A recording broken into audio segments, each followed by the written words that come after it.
connecting you. This is Iowa's News Now at 6. A deep dive into the evidence that investigators say links a Hiawatha man to the kidnapping and murder of his old girlfriend. We recap a third day of testimony in the McKinley-Louisma murder trial in Lynn County tonight on Iowa's News Now. See this election, I do not concede the fight that fueled this campaign. We start tonight at 6 with those words from Kamala Harris conceding the 2024 presidential election to Donald Trump. The Associated Press called the race for him early this morning. Trump won Iowa for a third straight general election and by the biggest margin he's won the Hawkeye state yet. He's also leading the popular vote at last check by about 3.5 points across America. A historic win for Trump as he is set to return to the White House after his loss 4 years ago. Jared Hill gets a closer look tonight at voter turnout in 2024.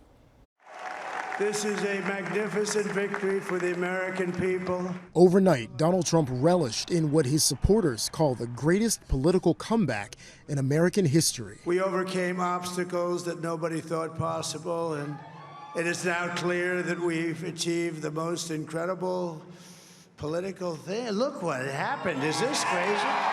Trump's campaign strategy to appeal to people who don't vote frequently in key battleground states worked, ultimately putting him well over the required 270 electoral votes. And it's what played out in make or break Pennsylvania. People who voted early, they went overwhelmingly for Kamala Harris. But then what happened yesterday? Boom, Donald Trump turned out more people day of. Vice President Kamala Harris's campaign has always said if she loses, she'll concede the race. And today, she made the call to her opponent. She's also expected to address supporters at her alma mater, Howard University. You won't hear from the vice president tonight. The crowd there dispersed last night after learning Harris wouldn't make an appearance. As Team Trump prepares to head back to the White House, they're calling for hope and optimism.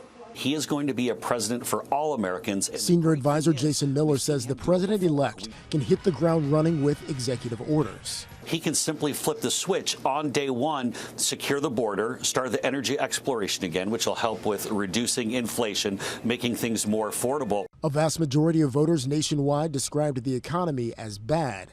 It was a top concern among Trump voters. Jared Hill, CBS News, the White House.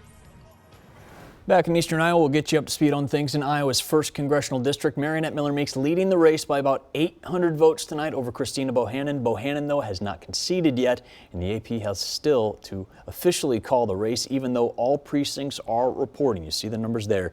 Miller Meeks won her second term in Congress 2 years ago, you may recall, by 20,000 votes over Bohannon. A Des Moines Register poll last weekend actually put Bohannon in the lead in Iowa's 1st congressional district. Despite that wait for an official call, Miller Meeks last night at her watch party inside Riverside Casino declared victory.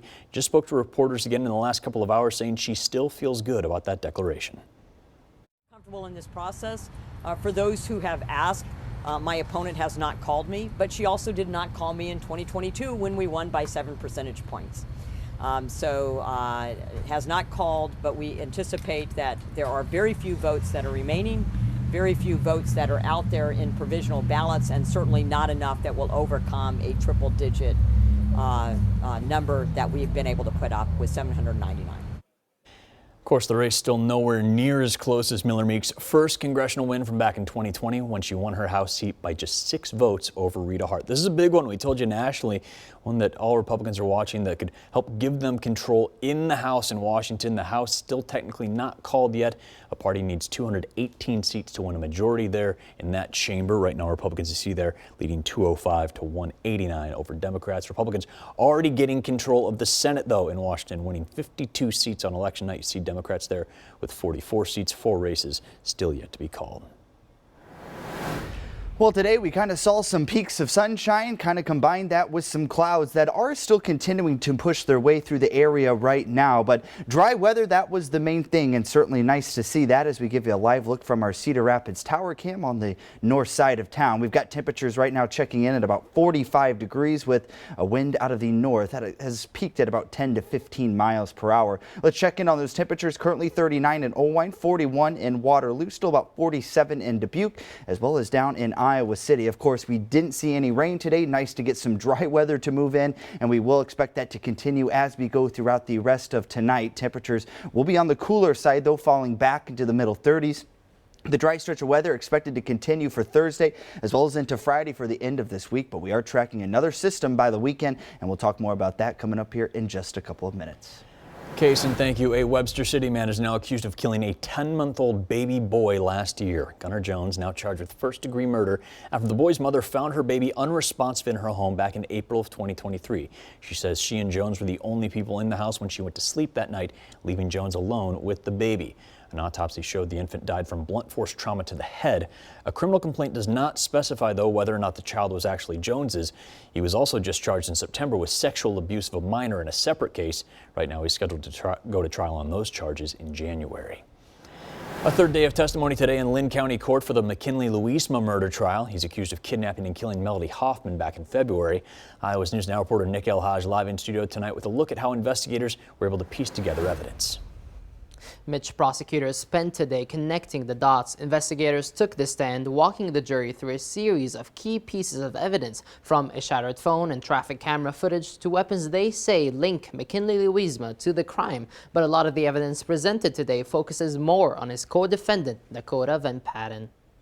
Detective Pope detailing items found during a search of Dakota Van Patten's home, including a piece of rope matching the one prosecutors say was used to tie and strangle Melody Hoffman.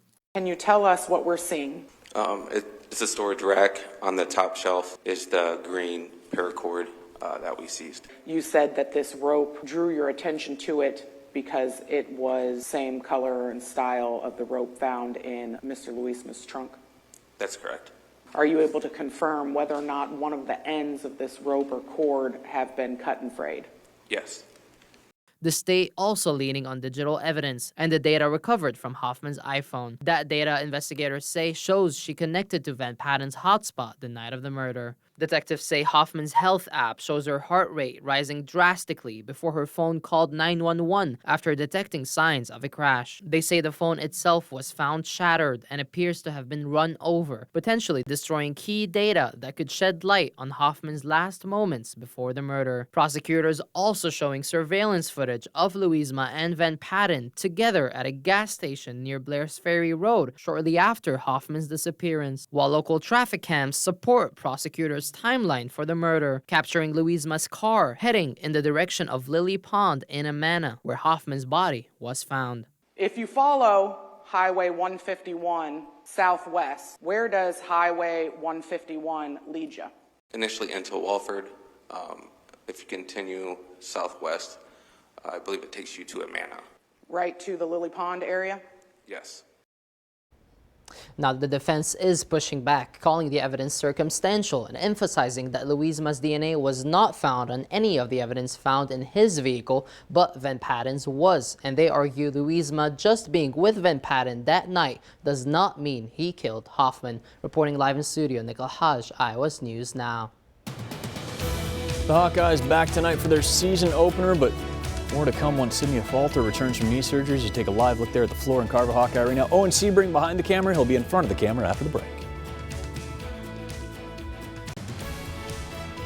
Back on Iowa's News Now, the preseason schedule is over for Iowa women's basketball. All one game of it. Iowa's News Now sports anchor Owen Sebring live at Carver Hawkeye Arena tonight for the official regular season beginning of the Jan Jensen era in Iowa City. Yeah, Mitch, we got a glimpse of what this team is capable of during last Wednesday's exhibition game, and we'll even get a better look during tonight's official season opener. But we're still maybe a few weeks away from seeing this team at full capacity. Sydney Falter, you know the name. She had off-season knee surgery, and so probably won't play her first minutes until late in November. So whatever this team does over its first handful of games, there's still a lot more left in the tank once Sydney is back to full strength. People have been getting more opportunities, like with Hannah coming back and then me sitting out for some time, which is great to see, but I'm also really excited for me, Hannah, and Lucy to really get after it and get up and down together. There was a short time where neither of us were practicing, and the team still did really well, so I think adding both of us in there will be just shoot us up even more. That's a lot of days missed. in the summer. A lot of days missed this fall where you just can't get that synergy. Now, Sydney actually told us that she's had knee issues for her entire Hawkeye career, so once she is back, we might be seeing a fully healthy Sydney Affolter for the very first time. A scary proposition for opponents. We're going to have highlights from this tip-off against Northern Illinois that starts at 6:30 on Iowa's News Now at 9 and 10. Reporting live from Carver Hawkeye Arena in Iowa City, Owen Sebring, Iowa's News Now Sports. And obviously we're going to be tracking more dry weather here in eastern Iowa as we head towards the end of the week. Sunny tomorrow, temperatures in the middle 50s, but as we head towards the weekend, that's when we could be looking at a few more rain chances in the area. We'll break all that down for you in your full Weather First forecast. It's coming up next on Iowa's News Now. The City of Coralville says they are supporting the new owners of the Iowa River Power Company building with tax incentives and rebates to try to make historic renovations to the building eventually. Iowa River Power Restaurant operated out of that space for almost half a century until the old owners decided not to renew the lease. This was a main part of people's family celebration, and I think that will be able to recreate itself in a different way. And I think just the fact that they're doing the historic renovation on the building is extremely exciting because they're going to take it back to what this building looked like when it was a power company. Hayworth says it'll be about a 2-year process to get through the tax process and those historic renovations and the reconstruction plans.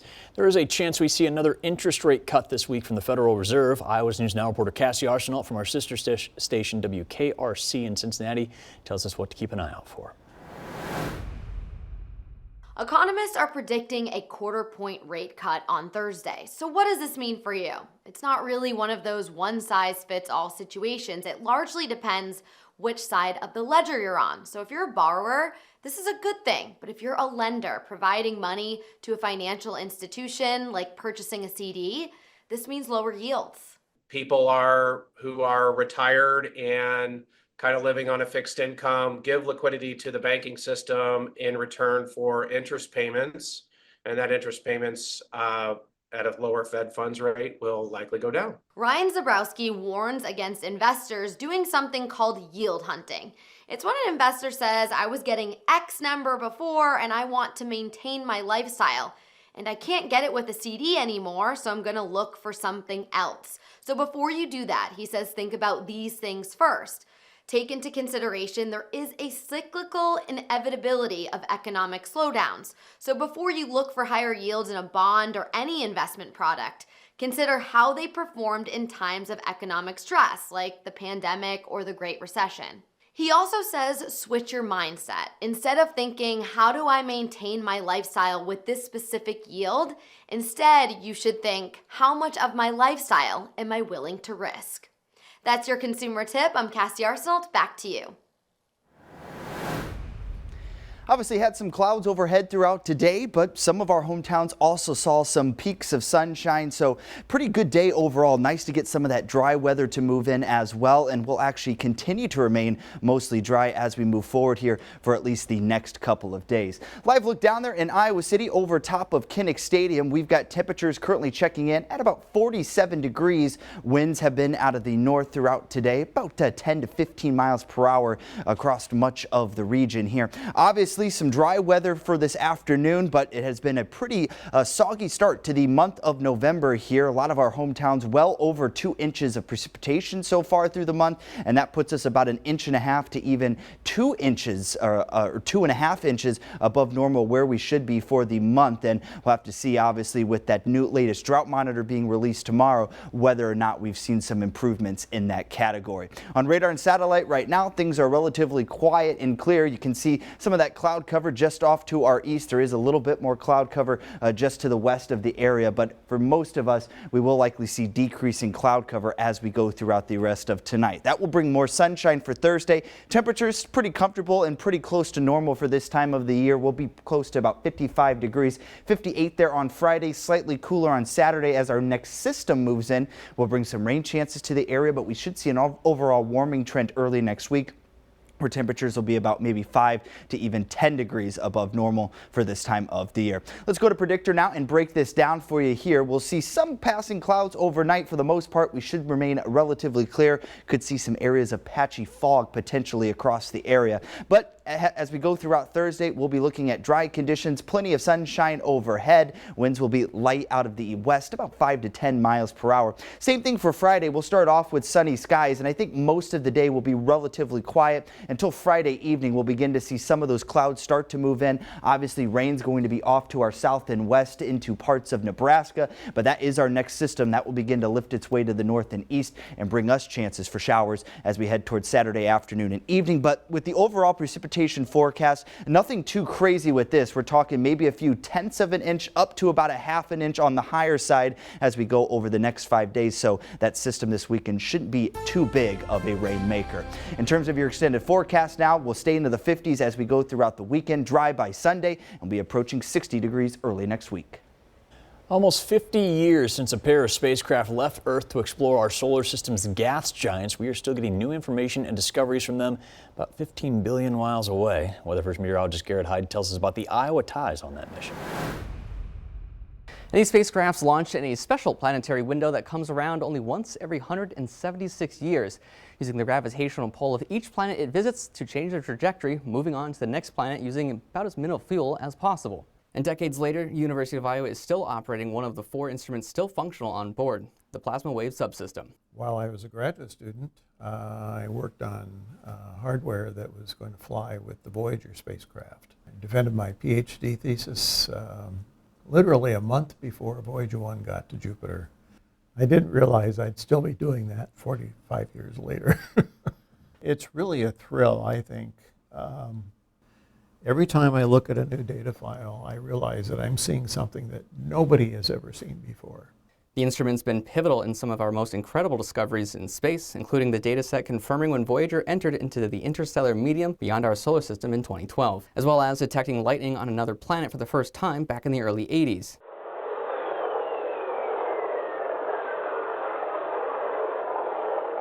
Based on the telltale whistling sound of lightning, a sound first discovered on accident by spies in the early days of World War II. And after all those years of research continued to build onto each other, and after decades away from Earth, instruments on those spacecraft are being shut down to conserve power, so they'll last a little longer. And it's unclear how much longer the Voyager probes have left, but estimates predict that they may make it into the early 2030s. And once the probes shut down, they'll stay adrift in space and likely even outlive our own star. In studio, I'm meteorologist Garrett Hyde with Iowa's News Now. Well, the leaves are falling around eastern Iowa, and a program in Cedar Rapids is helping you handle those piles, how to take care of your yard and avoid possible flooding around that area in the season. That's after the break on Iowa's News Now.